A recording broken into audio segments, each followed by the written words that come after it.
civilization? The Muslim civilization, my young friend. Through scholars and scientists of various faiths, some of the most important discoveries known to man were made at this time. Discoveries that drew on knowledge of the ancients, but have more connections with your modern world than you could possibly ever imagine. Like what? Well, all sorts of things. I've got to get a picture of this. I knew it was a good idea. Who are you? Allow me to introduce Ibn al-Haytham, a great scientist whose ideas led to the invention of the camera. You invented the camera? I laid the foundations for modern cameras by explaining how our eyes work. I found a way of projecting an image onto another surface through a small hole in a dark room, later called camera obscura. Think of all the things that evolved from this discovery. Cameras, cinema, all share the same principle. Cool. Look out below! Who's that? That's my good friend, Abbas ibn Farnas, who gazed up to the heavens, passionate in his belief that man could fly. Whoa. Indeed, he dared to dream about flying 1,000 years before the Wright brothers. Do you know you all take your jet-setting holidays for granted, so it only seems fair to remember Abbas ibn Farnas. Stand by.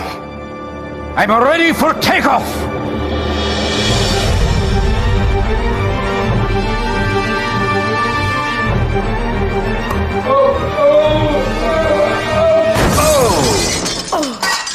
You did forget one thing, though.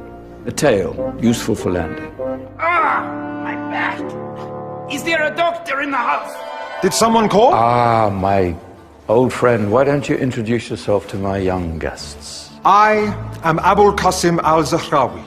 Many call me the father of surgery. Did you actually do surgery back then?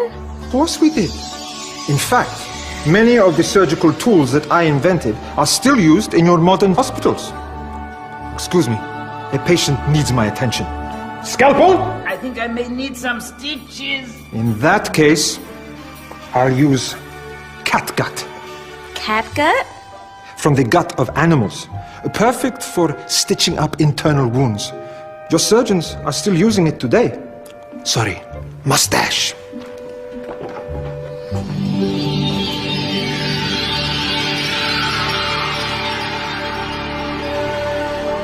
Who's she? That's Maryam al-Astrolabi, one of the many brilliant women of her time. She made sophisticated astrolabes. Astro what? Astrolabes. They show the sky and the stars on a small flat plate you can hold in your hand. Think of them as ancient calculating or timekeeping devices. Today you have your watch, your compass, satellite navigation, helping people and explorers travel the world. Science at its brilliant best. And all these things were developed during the Golden Ages. And that's just the tip of the iceberg.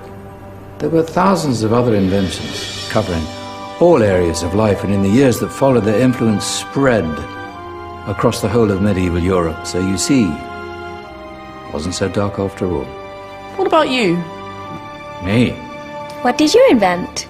Well, I don't want to be big-headed, but I made some groundbreaking advances in engineering. I suppose my most significant discovery converted rotary motion into linear motion using a crank and connecting rod. It's essential in pumps and engines.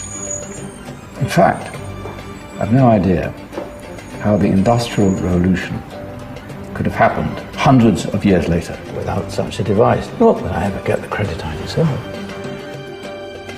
But my crowning glory was my amazing time-telling machine. My legendary elephant clock.